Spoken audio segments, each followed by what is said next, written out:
किरण कोई ला दो, अंधेरा या अंधेरा मुझसे सहा नहीं जाता। ये छाया मुझ पर से हटा दो। 19 नंबर। हाँ, ये छाया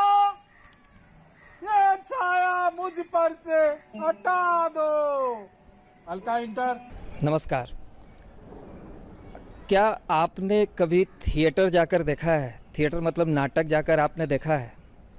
जिन्होंने देखा होगा उनको पता होगा कि नाटक देखने का आनंद और सुख क्या होता है।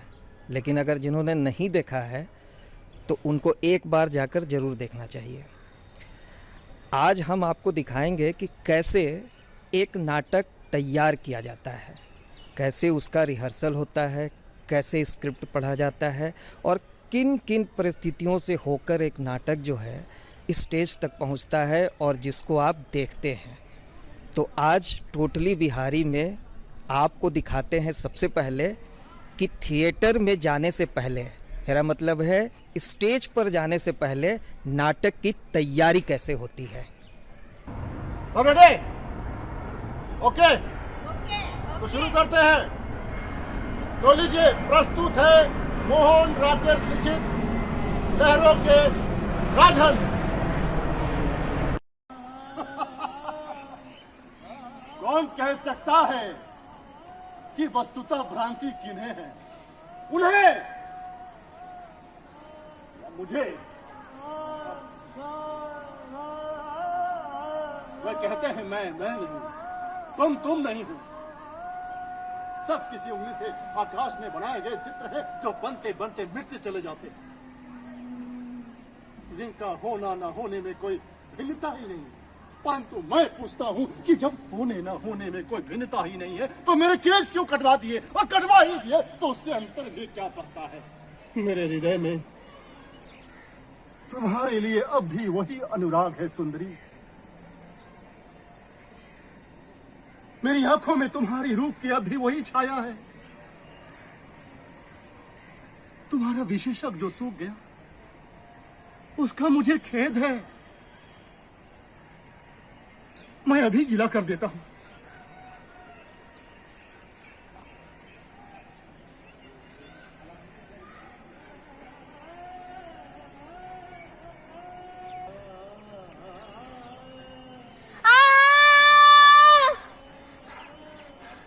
क्या हुआ देवी? कोई भयानक सपना देखा क्या आपने? मैंने देखा कि मैं झूले में पड़ी हूँ। सहसा एक ठंडे से स्पर्श से मेरी आँख खुल जाती है। आँख खुलते ही मैं देखती हूँ कि एक रुंड मुंड आकृति मेरे ऊपर झुकी और मैं नहीं जलाए। तुम्हारी उलझन अभी समाप्त नहीं हुई श्यामन? मुझे तुमसे ईर्ष्या होती है। मुझसे ईर्ष्या होती है? क्यों? देखो ना, एक के बाद एक दीपक जलता जाता है, ना कुछ उलझता है ना कुछ बिखरता है। अच्छा, तो सब कुछ उलझता रहता है? हाँ, ये पत्तियों का ढेर। ये तुम्हारे हाथों का भी नहीं सुलझेगा। लाओ मुझे दो, मैं सुलझाता हूँ। तुम यह लो और जाकर दीपक जलाओ। तो आप देख रहे हैं ना कि कैसे रिहर्सल हो रहा है। छोटी छोटी बातों को ध्यान में दिया जाता है कि कब म्यूज़िक लगाना है, कब एंट्री करना है और कब डायलॉग्स डिलीवरी करना है, कौन सा प्रॉपर्टी को यूज़ करना है। ये सारी तमाम बातें जो है रिहर्सल के दौरान प्रैक्टिस में लाई जाती हैं, ताकि जब फाइनल डे हो और नाटक दर्शकों के सामने रखा जाए तब बिल्कुल ही परफेक्ट रूप से नाटक का मंचन हो सके, क्योंकि नाटक में कोई रिटेक नहीं होता। आप इतने थके हुए क्यों हैं? इसलिए कि थक कर आया। दिन भर एक मृग का पीछा किया, फिर भी वो हाथ न आया। जाने कैसा माया मृग था वो। ऐसा तो कभी नहीं हुआ कि आपका आंखें आपके हाथ से निकल जाए। हाथ से निकला भी तो नहीं।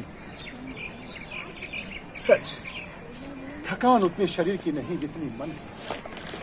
मन मेरे वार से आहत नहीं हुआ, इससे मन को उतना खेद नहीं हुआ जितना इससे जब थक कर लौटने का। थोड़ी मदिरा ले लीजिए, मन स्वस्थ हो जाएगा। नहीं नहीं, हमारे साथ मणिकांत जी हैं जो इस नाटक के डायरेक्टर। सर, कौन सा ये नाटक? ये नाटक है लहरों का राजहंस। मोहन राकेश का फेमस नाटक है, वर्ल्ड फेम नाटक है ये।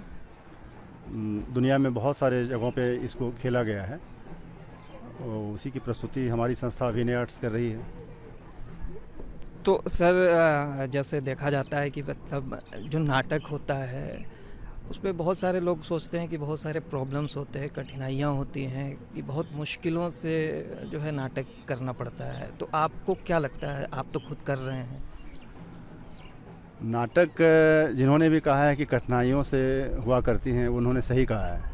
नाटक आसानी से नहीं हुआ करती है। नाटक करने के लिए बहुत कठिनाइयों का सामना करना पड़ता है।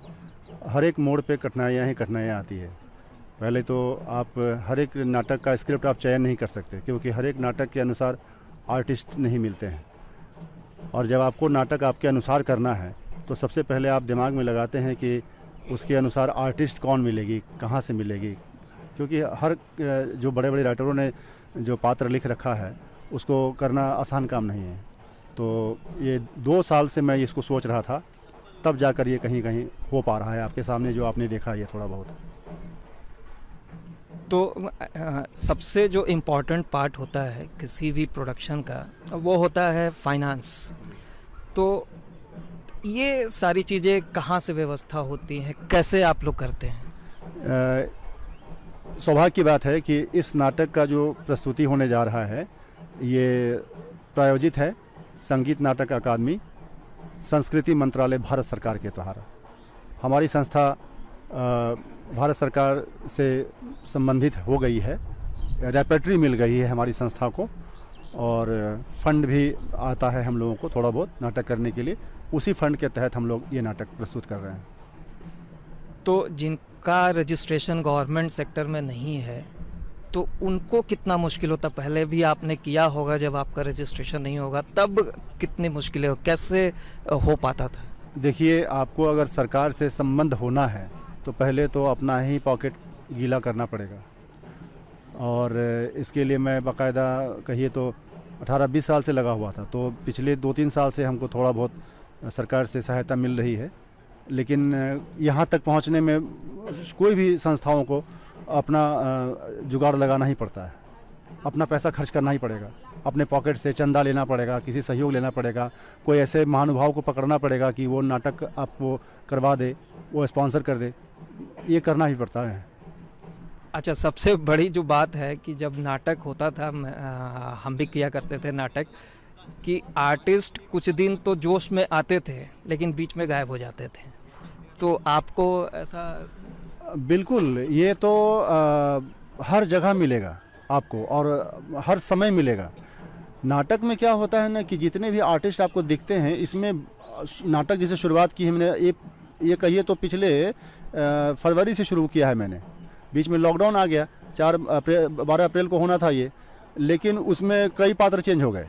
क्या हुआ कि पात्र में वो डिवोशन नहीं रह पाता, पेशेंस नहीं रह पाता। मैं बताया ना कि नाटक सिर्फ मतलब एंजॉय का चीज़ नहीं है, ये पेशेंस और साधना की चीज़ है। तो जो व्यक्ति समझ लेता है कि नहीं, मेरा जीना मरना इसी में है, मैं नाटक के बगैर जी नहीं पाऊंगा, वही व्यक्ति अंत तक टिका रहता है। और हमारे टीम में जो भी देख रहे हैं सारे लोग वही अब हैं। सुंदरी, आप अपने कक्ष में चले जाइए, मैं कुछ देर एकांत में रहना चाहती हूँ। परंतु मैंने कहा ना, आप कक्ष में चले जाइए, मुझे एकांत में रहना है। परंतु मैं मुझे यहाँ से जाने का अधिकार नहीं है। मैं तुम्हारे पास दिन भर रहने का वचन दे चुका हूँ। वचन मुझे दिया था ना, मैं आज आपको वचन मुक्त करती हूँ। परंतु मैं वचन मुक्त नहीं होना चाहता सुंदरी। अगर आप नाटक करते हैं, मेरे ख्याल से कभी ना कभी आपको थोड़ा समय देना चाहिए नाटक को करने के लिए, क्योंकि इसमें बहुत सारे फ़ायदे हैं। एक तो सबसे प्लस पॉइंट ये है कि आपको यहाँ उच्चारण बहुत बढ़िया हो जाएगा, बहुत ही बेहतर। और दूसरी बात कि आपका कंसंट्रेशन बहुत तगड़ा हो जाता है। और इससे भी बड़ी बात कि आपकी भटक खुल जाती है। जैसे बहुत सारे लोग डरते हैं लोगों के सामने कुछ बोलने में या आने में, तो उनकी ये भटक खुल जाती है। समय की पाबंदी आपको समझ में आती है। और सबसे ख़ास बात कि आप छोटे से छोटे और बड़े से बड़े बातों को बहुत ही आसानी ढंग से कर सकते हैं। तो नाटक को करने से पहले उसका जो रिहर्सल होता है, उसकी जो तैयारी होती है, उसमें सबसे पहला जो पॉइंट आता है, पहला जो पादान है वो ये है कि स्क्रिप्ट की रीडिंग, यानी कि 2.5 घंटे, 2 घंटे, 1.25 घंटे, 1.5 घंटे के जो नाटक होते हैं उनको सारे पात्र बैठ के याद करते हैं। वो कैसे बोला जाएगा, उसकी डायलॉग डिलीवरी कैसे होगी, उसको महीनों, 1.5 महीने, 2 महीने तक वो प्रैक्टिस करते हैं। तो हम आपको दिखाते हैं कि कैसे जो है स्क्रिप्ट की रीडिंग की जाती है। तो अंधेरा कोना है, कुछ देर के लिए वहां चला गया था। वहां देखा कि ताल की लहरों पर वह छाया उतर रही है, लहरें उसमें गुम हुई जा रही है, कमल ताल, कमल पत्र आपस में खोए जा रहे हैं। मुझे लगा वह छाया धीरे धीरे सबको लील जाएगी, ताल में तैर रहे राजहंस के जोड़े को भी। और मुझे डर लगा और मैं उस पर पत्थर फेंकने लगा। तो सर, ये जो स्क्रिप्ट रीडिंग होता है उसमें क्या खास बात होता है, कितना समय लगता है, और स्क्रिप्ट रीडिंग के दौरान किन किन बातों को ख्याल रखते हैं आप लोग? एक्चुअली अगर मैं कहूँ तो नाटक के प्रस्तुति की नींव है स्क्रिप्ट रीडिंग। आलेख पाठ जिसे कहते हैं हम, वो नींव है। अगर ये मजबूत नहीं होगी तो फिर हम खड़े नहीं कर पाएंगे। जो हम मंच पे रिहर्सल में स्टैंडिंग कहते हैं उसको, वो नहीं कर पाएंगे। स्क्रिप्ट रीडिंग बहुत अहमियत इसलिए है कि स्क्रिप्ट रीडिंग में पेस, पिच, मॉड्यूलेशन और कंसंट्रेशन गैदर करते हुए अपने अपने क्यू को ध्यान रखते हुए फिर उसका मूवमेंट होता है। तो कल्पना भी नहीं कर पाएंगे। कल रात में मुझे नींद नहीं और जब नींद आई तो है, मैं क्या सोच रही थी, हाँ, शशांक से कह दिया था ना कि इस अवसर के लिए उसे कुछ विशेष मदिराएं प्रस्तुत करनी है। ये आपने अब तक आदेश नहीं दिया था। आप आदेश दिए तो मैं अभी जाकर कह देती हूँ। मैंने अब तक आदेश नहीं दिया था। तू जा, पहले शशांक से कह दे, समय बहुत थोड़ा है। पुराने रस और आसन मिलाकर भी वो कई तरह के नए समिश्रण प्रस्तुत कर सकता है। और हाँ, उससे कहना भोज और पान की सारी सामग्री आज उद्यान में सजानी है। अभी जाकर कह हमारा काम अभी पूरा नहीं हुआ है श्वेता। अभी नहीं देवी, तोरण सजाने के लिए ये पत्तियाँ श्यामांग के लिए छोड़ दो। तुम खड़े खड़े क्या सोच रहे हो श्यामांग? या काट के अंदर है या बाहर? देखो, चिंतन बाद में करना। तुम्हारी उलझन अभी समाप्त नहीं हुई। तुम्हें मुझसे ईर्ष्या होती है क्यों? हाँ, ये पत्तियों का ढेर। अरे ये तुम्हारे हाथों कभी सुलझेगा? लाओ मुझे दो, मैं सुलझाता हूँ। एक बात मेरी समझ में नहीं आ रही है श्वेता। तुमसे कोई भी बात समझने को कहा किसने है? तुम दीपक जलाओ ना। तुम्हारा काम अभी तक पूरा नहीं हुआ है श्यामांग। तुम खड़े खड़े सोच क्या रहे हो? या काट के अंदर है या बाहर? देखो, चिंतन बाद में करना, पहले जाकर पत्तियां सजा दो। मैंने कभी सोच ये बोलो बस कह दिया तो हो गया, ये चलेगा सर। कह दिया। काम इस तरह होता है श्यामांग, ये कैसे बोलोगे? काम इस तरह होता है श्यामा। तुम्हारे हाथों में क्या रखा हुआ? ये बताओ कि पत्तियां डोरिया में उलझी है, ये डोरिया पत्तियां में? काम इस तरह होता है श्यामांग। खड़े खड़े क्या सोच रहे हो? डोरिया पत्तियों में उलझी है या पत्तियां डोरियों में? ठीक है। अच्छा, भोज, अपानक और नृत्य वर्षों तक याद बनी रहनी चाहिए लोगों के मन में। याद वर्षों तक, परंतु जाने क्यों मेरे मन में तरह तरह की आशंकाएं उठती हैं। लेकिन एक बात मेरी समझ में नहीं आ रही है श्वेतांग। अरे तुमसे कोई भी बात समझने को कहा किसने? तुम दीपक जलाओ ना। अरे देवी सुंदरी इधर आने वाली हैं और आकर देखेंगी कि दीपक नहीं जले तो बिगड़ उठेंगी। आखिर इतने वर्षों के बाद तो उन्होंने कामोत्सव का आयोजन किया है। यही बात तो मेरी समझ में नहीं आ रही है कि आखिर इतने वर्षों बाद आज ही क्यों? तुम फिर बहक रहे हो श्यामांग। तुमसे कहा ना दीपक जलाओ। वो तो तुमने कहा है, पर मैं सोच रहा हूँ कि देखिए, जब आप नाटक देखने जाएंगे तो आपको स्टेज पे बहुत सारी चीज़ें देखने को मिलेंगी, जिसको हम लोग बोलते हैं प्रॉपर्टी। मतलब जो अभिनय करते हैं, चरित्र को जीते हैं, उन प्रॉपर्टीज़ को इस्तेमाल कर आपको नाटक को आगे बढ़ाते हैं। हमारे साथ अविरेंद्र झा जी हैं, जिन्होंने इस नाटक के लिए बहुत ही कमाल का एक प्रॉपर्टी बनाया है। सर, क्या है ये नाटक जिसमें आपने कुछ बनाया है? ये नाटक जो है बौद्धकालीन परिवेश को दिखलाता है। तो जो आर्ट डायरेक्टर होते हैं, जो आर्ट से जुड़े हुए कई लोग होते हैं, तो उस परिवेश के हिसाब से जो चीज़ें होती हैं उसको बनाना होता है, जो फिर वर्तमान में वो बनाने में आसान भी हो। और नाटक में एक चीज़ और भी आप गौर करते होंगे, जो कुछ ऐसी चीज़ों का ये रहता है जिसमें लागत कम आए, टूट फूट कम हो। तो यही इसमें जैसे कि एक दीपदान है, तो वो दीपदान उस समय में राजप्रासाद में जो कैसा दीपदान रहा होगा, तो उसकी कल्पना, तो यानी बहुत सारे दीप रहे होंगे जो प्रकाश भी हो और देखने में भी खूबसूरत भी हो। तो ये देखिए, ये इन्होंने बनाया है इस नाटक के लिए। ये क्या है सर? ये दीपदान है और इस पर जो है अभी 6 दीप की व्यवस्था की गई है। हो सकता है जो 9 भी इस पर लग जाए। ये जो सारी चीज़ें हैं इस पे दिए जलेंगे? हाँ, इस पर दिए जलेंगे, इस पर सभी पर दिए जलेंगे। ये अभी तो ये आप देखिए, ये हम अभी आपको ये चीज़ दिखा रहे हैं जब कि अभी नाटक का रिहर्सल चल रहा है, और यही चीज़ आपको उस दिन देखने को मिलेगा। इसकी खूबसूरती, इस पे जलते हुए दिए।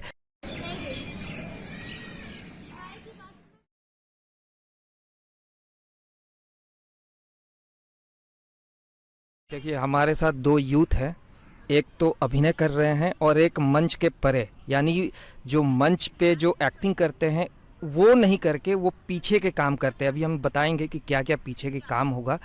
तो आप एक यूथ हैं और आपको कैसा लगता है थिएटर करना? आपका मतलब कहाँ भविष्य देखते हैं? फिल्मों में जाना, बिहार में थिएटर करना कैसा लगता है आपको? थिएटर करना कहीं पे भी चुनौतीपूर्ण है, खासकर अगर इकोनॉमिक दृष्टि से अगर देखें तो। अदरवाइज़ पर्सनालिटी के लेवल पे थिएटर बहुत अच्छा है, जो पर्सनालिटी को ग्रो अप करता है। हमें बहुत कुछ सीखने को मिलता है इससे, हमें अपने परंपरा, साहित्य सब कुछ सीखने को मिलता है। अच्छा लगता है एक्टिंग करना, क्योंकि इससे एक अंदर से एक बहुत अच्छा पर्सनालिटी, एक डेवलपमेंट होता है। बहुत कुछ सीखने को मिलता है हमें नाटक बाय नाटक। जैसे जैसे हम लोग कैरेक्टर करते जाते हैं तो उस कैरेक्टर के हिसाब से भी हम लोग को बहुत कुछ सीखने को मिलता है, और उसका लाइफ में बहुत ही यूज। हाँ, अगर आप पूछे कि बिहार में नाटक का क्या स्थिति है, तो बिहार में बहुत नाटक होते हैं, हो रहे हैं और होते रहेंगे। ग्रामीण एरियाज़ में भी बहुत सारे नाटक होते हैं, लेकिन इकोनॉमिक की दृष्टि से बहुत ही चुनौतीपूर्ण है। इसीलिए सारे लोग थोड़ा दिन थिएटर करने के बाद वापस फिल्म की तरफ चले जाते हैं, क्योंकि वो थोड़ा सा पैसा कमाने का एक अच्छा जरिया है। नाटक में पैसा नहीं है। नाटक में पैसा नहीं है, लेकिन फिर भी यूथ होते हुए नाटक करते हैं, क्योंकि नाटक में बहुत कुछ सीखने को मिलता है। क्योंकि आप आदर्श जी को खुद देखिए, अभिनय भी कर रहे हैं और ये आर्ट का भी काम करेंगे इस नाटक में, और बहुत सारे तमाम नाटकों में भी इन्होंने काम किया है। तो अब हम राहुल जी से बात करते हैं कि मंच पर जो काम होता है वो क्या होता है और उसको कैसे करते हैं। जैसे कि पहले तो हम बता दें कि जैसा कि आपको मैंने बताया था कि सबसे इम्पोर्टेंट मंच पर जो होता है उससे कई गुना इम्पोर्टेंट मंच परे का काम होता है, जो कहीं ना कहीं 15 साल के एक्सपीरियंस में मैंने तमाम चीज़ों को, थिएटर का जो ज्ञान मैंने लिया है उसमें एक्टिंग के साथ साथ म्यूज़िक, लाइटिंग, तमाम सेट डिज़ाइनिंग, क्या क्या चीज़ें प्रॉप चाहिए। जैसे एक सेट पे गिलास भी रखना है तो वो गिलास कैसे दर्शक को दिखेगा कि वो गिलास है, तो उसके लिए हम लाइटिंग का इस्तेमाल करते हैं, जिससे फील देता है कि दिन का सीन है तो उसको दिन के में किस तरीके का फील गुड देना है, तो लाइटिंग का काम करते हैं, जिसको हम लोग स्क्रिप्ट पढ़कर, कैरेक्टर को पढ़कर, सिचुएशन पढ़कर, उस काल में जाकर उसके अकॉर्डिंग लाइट सेट करते हैं। तो मंच परे में बहुत सारी चीज़ें हैं जो करने में बहुत तरह की परेशानी होती है, वो भी चुनौतीपूर्ण कार्य है। जैसा कि सबसे बड़ी बात कि उस काल में ले जाके नाटक को मंच पे रखना, तो उसमें तमाम कौन कौन सी चीज़ें चाहिए, अब कौन सा सेट लगेगा, उसके अकॉर्डिंग कौन सी लाइटिंग उस सेट पे चढ़ेगी तो वो काल का फील देगा। और जब नाटक होगा तब आपको देखने को मिलेगा कि राहुल जी का काम कैसा है। और आपको बता दें कि आप जो नाटक देखते हैं वो इतना आसान नहीं है, मतलब मंच पे जो दिखते हैं सिर्फ वही नहीं, मंच के परे जो है उनका भी बहुत महत्वपूर्ण काम होता है, जो जब आप नाटक देखेंगे तब आपको समझ में आएंगी चीज़ें, कैसे प्रॉपर्टी और कैसे लाइटिंग की जाती है, कैसे चीज़ों को व्यवस्थित रखा जाता है ताकि सीन दर सीन चीज़ें जो है बहुत ही बेहतर ढंग से चले और दर्शकों को आनंद आए। एक चकित दृष्टि से देखेंगे, फिर कांपती हुई लहरें जिधर को ले जाएंगे, मैं उधर को तैर जाएंगे। शायद उस दिन गौतम बुद्ध का मन नदी तट पर जाकर लोगों को उपदेश देने को नहीं होगा। शायद उस दिन मैं चाहूंगी कि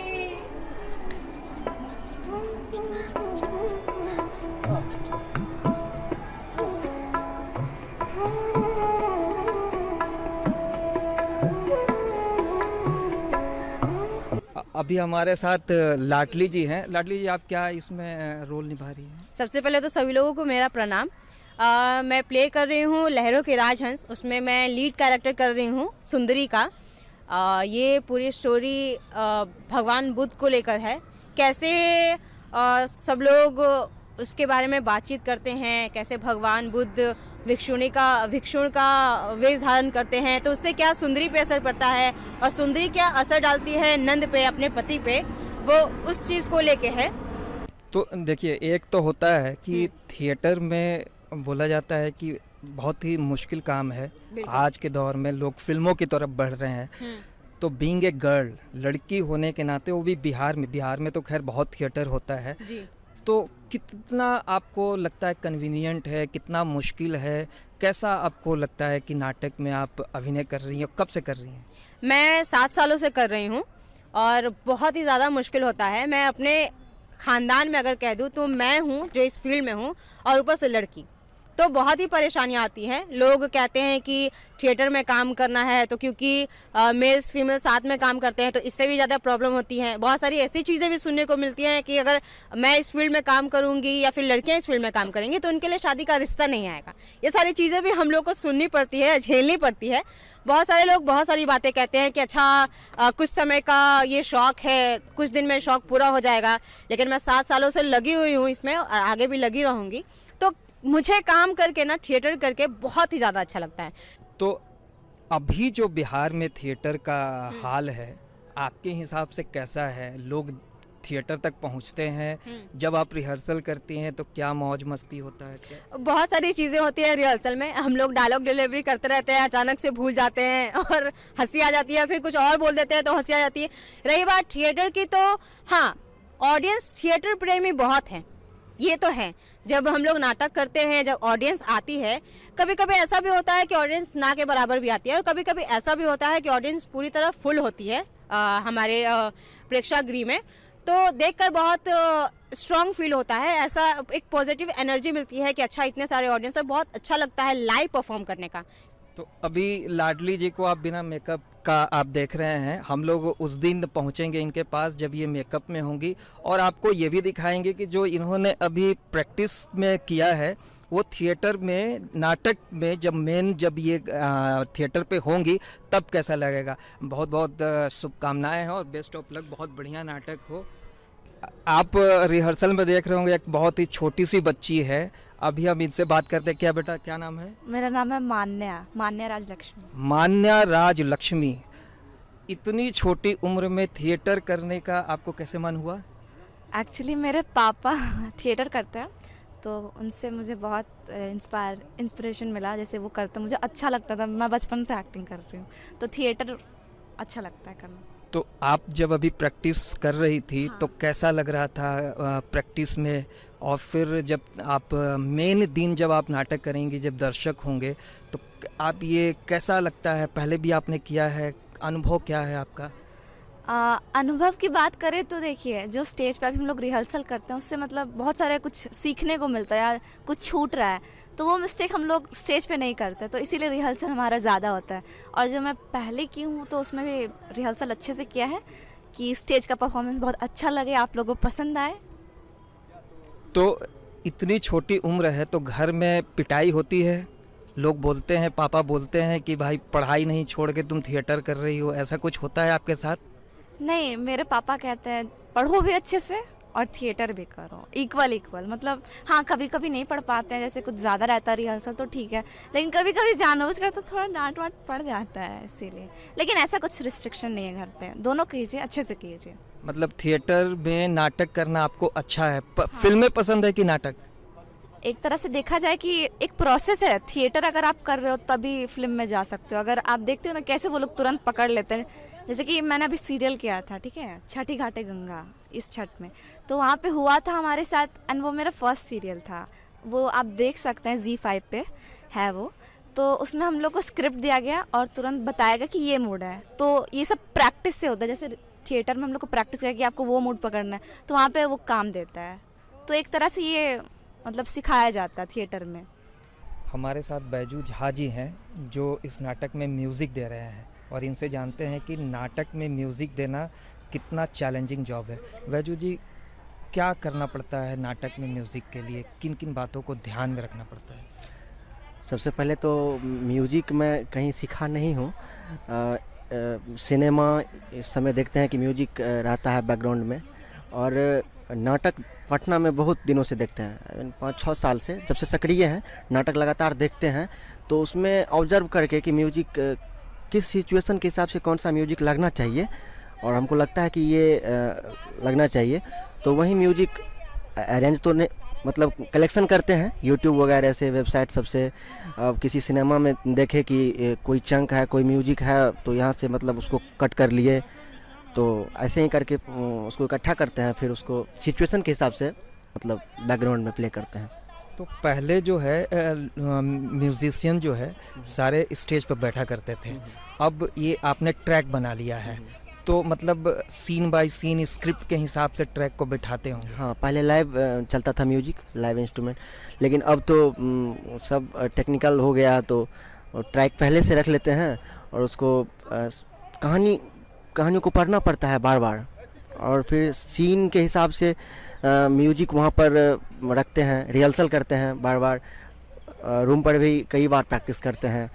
लगता है कि ये म्यूजिक यहाँ होना चाहिए, फिर लगता है कि नहीं यहाँ नहीं ये होगा, कई बार मतलब फिर कोशिश करके फाइनली इस तरह से करते हैं। तो नाटक भी थोड़ा हाईटेक हो गया है, पहले इंस्ट्रूमेंट बजाने वाले स्टेज पर बैठा करते थे, अब उसका ट्रैक बना लिया जाता है पहले से, और जब नाटक होता है तब उस ट्रैक को सीन बाय सीन जो है बजाया जाता है। कैसे मन को खींचता है। देवी, आपने ठीक से सुना नहीं, मुझे ऐसा लगा जैसे चुपचाप सुन।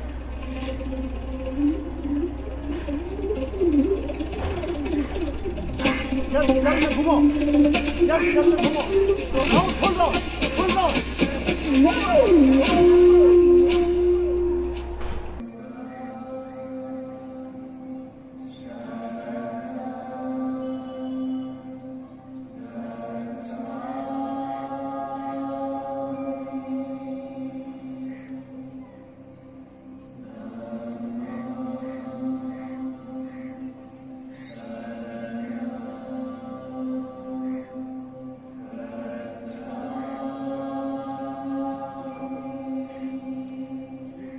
और आज पार्ट 1 में हमने आपको दिखाया कि किस तरीके से थिएटर के में लोग प्रैक्टिस करते हैं, कैसे जो है रिहर्सल होता है, कैसे टाइम टेकिंग है ये।